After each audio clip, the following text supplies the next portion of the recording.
Hey, what's going on, boxing fans? Streaming live. Let me move this over here.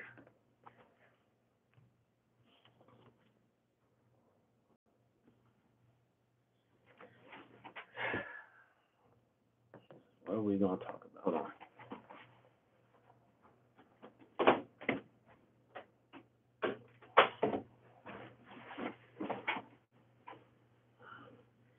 All right, Frank Moss. We already got something. Bad move for Triple G.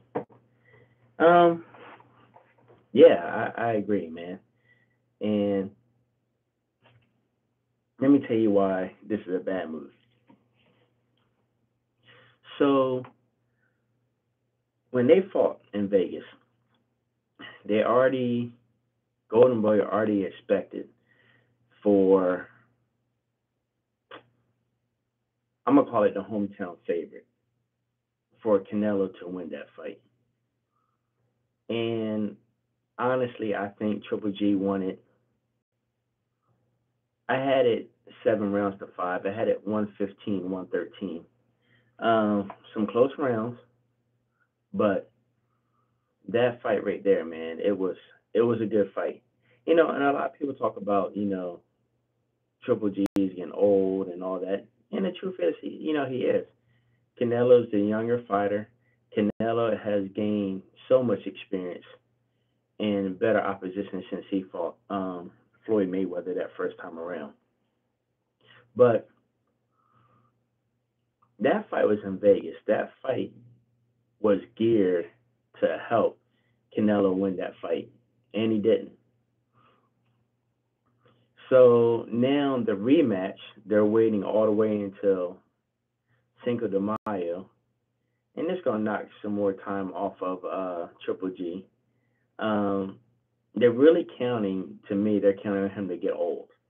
Not only do they want him to get old, they also want the fight to be in Mexico City. Now, let's be honest. Now, I know Triple G, he's used to going to other fighters' hometown, and he's always coming away with a victory. But as close as y'all fights are, if this fight is anywhere close like it was when y'all first fought, even if you were winning the 7 rounds to 5, in my opinion, this time around, Triple G, there's no way they're going to let you walk away in Mexico City with anything close. That automatically is going to go to Canelo. If Oscar De La Hoya has something to do with it. And that first fight, man, you got to give Canelo credit because Canelo made sure that he slipped punches, fired back some counter punches. He made sure he did everything he possibly could to not get hit flush that whole fight. And now, help me if I'm wrong, y'all. Do you remember at all Triple G landed a clean, hard flush shot? Anybody? So I surely didn't.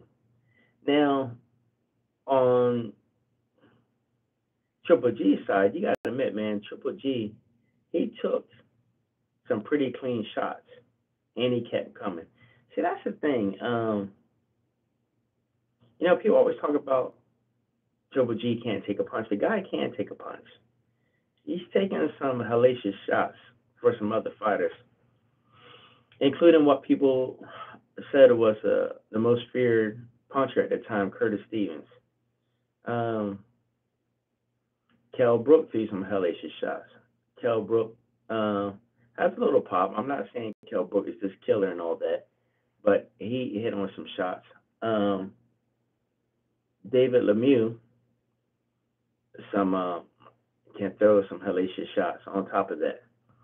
But Triple G, man, listen, I give you all the credit in the world for going to another guy's backyard, but you're asking for Canelo to hand you your first loss.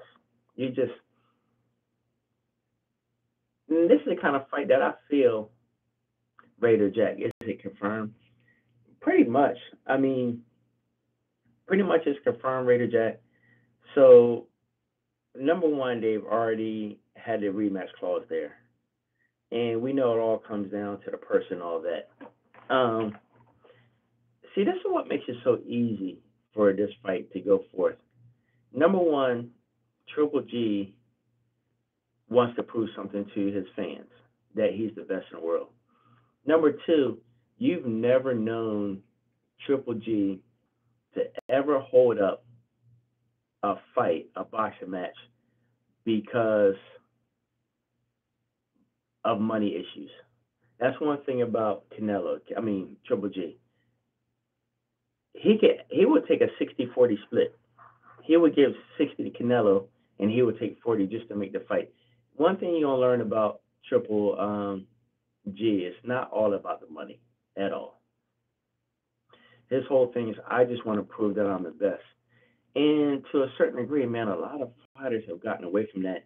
And I understand boxing is a business, and I understand this is in the 70s and 80s. I mean, you're in a position now where you can negotiate to a certain degree, especially if you had the right manager and the right promoter. But man, there's got to be a balance. I want you to get paid, but I also want you to fight the best of the best.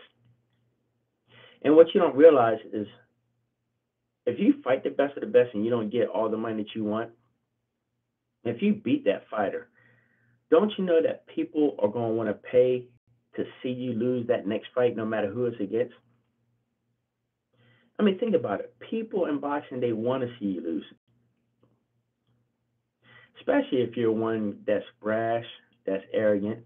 Why do you think people were paying so much money to see Floyd Mayweather fight? Do you think it was really so much that they want to see Floyd's skills and his defensive moves? No, they wanted to see him get knocked out and stop, because he talked the talk, but he was able to back it up. Adrian Broner used the same blueprint.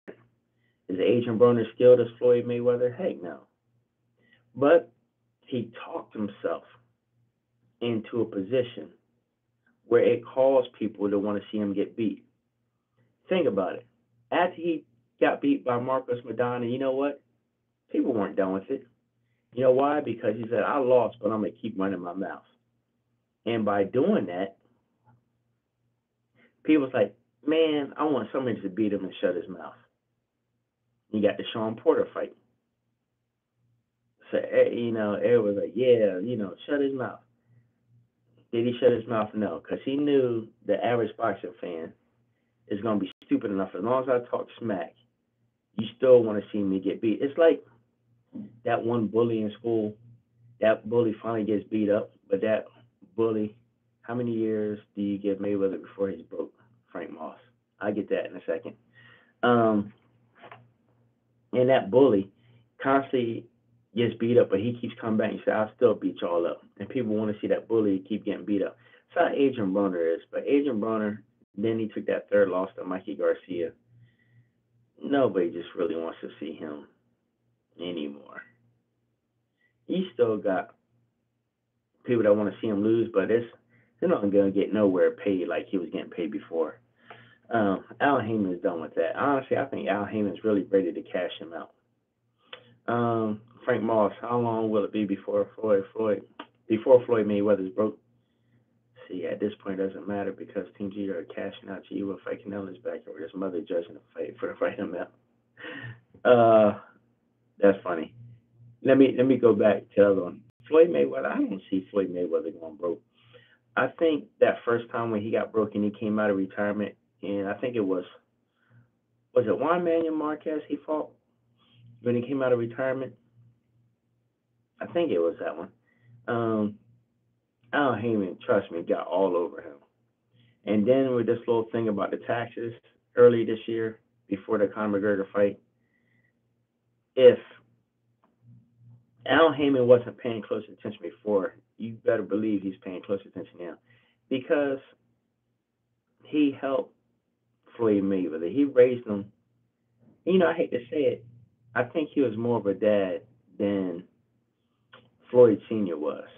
And what I mean by that, I'm not talking about as far as, he raised him and taught him boxing and all that, and that's his seed.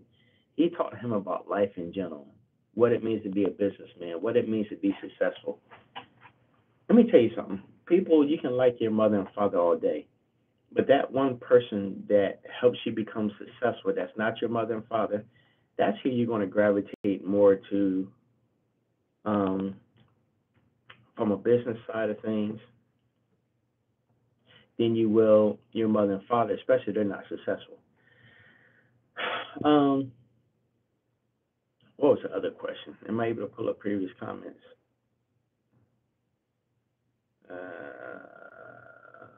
let me click here. I don't know how to bring up the other comments. I swipe up. Nope. I don't remember what the other comment was. Geez, what else? What else was asked? I don't know. What questions y'all have? What's some of the things y'all might have for me? I'm gonna see if I can figure out how to pull up any chat messages here. I don't know how to pull it up. Listen, if y'all want to, y'all can donate also. I ain't afraid to ask for donations. You want to drop $1, $2, $3, $5? Help the channel keep going. You know about this whole adpocalypse thing. You're doing a YouTube. They ain't paying out like they used to until they get them big sponsors back. What else? What was another question? Let me click on this thing. I know there's got to be a way I can pull up. Anybody know how I can pull up the previous questions that was asked?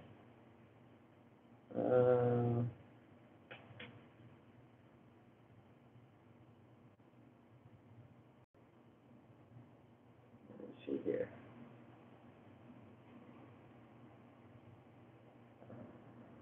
Will McGregor box again?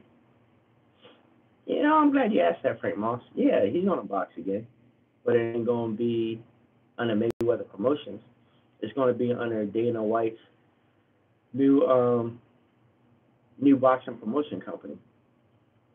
Man, you know what? I'm telling you something. These guys better be careful because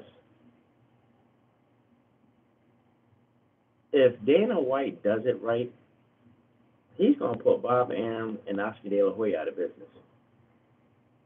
When you got an entity like that has UFC stars, especially he combines with Mayweather Promotions and Al Heyman, that is a powerhouse. And we already know that Al Heyman can swindle people out of money. I don't know if he can do it anymore. All that money he got from Waddell and Reed, was it Waddell and Reed? You might as well forget that because those people did not see no ROI, return on interest. They didn't see anything. They took a loss, and all those investors are pissed. But Al Heyman played the game right. But yeah, we'll see Conor McGregor back. I'm gonna be honest with you. Do you know people would actually pay to see Conor McGregor versus Paulie Malignaggi after that whole sparring situation that went on there? I'll be honest. I will watch it also. I want to see Paulie Malignaggi take it to him. See, that's one thing about Paulie. I think Paulie can outbox him, but I think if Conor is to catch him right, he would hurt Paulie. I don't know. It's just crazy. But all right, we're not going to keep this long today. I might pop on a little bit later. Might do some basketball, some NBA. It's boxing, social, and other sports. I just want to limit it to boxing. But listen, I thank y'all for coming out, and hit me up later. It's fun chatting with y'all. Peace.